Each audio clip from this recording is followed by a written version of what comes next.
do you want me as part of your audience? That's what I end up saying to myself a lot as I go and kind of consume our product across the country. I'm hearing impaired, so if something has words, I really need captions or subtitles or British Sign Language translation or even a script in advance or just an indication of what the words might be. But these things are still really rarely available.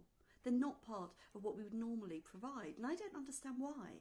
For me, art is about communication. It's about getting a message across to an audience, and I always thought that artists wanted that audience to be as wide as it could be, to allow as many people to access their work as possibly could. So I'm quite surprised that we haven't yet been able to integrate strands of access into our mainstream delivery, into what we just do as standard.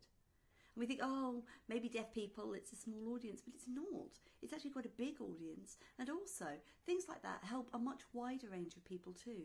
People who've got English as a second language, people who are consuming material in places where they can't have sound, if you're looking at video material in that kind of way. And the only thing I can come back to is that somebody somewhere has made a decision to not include those people.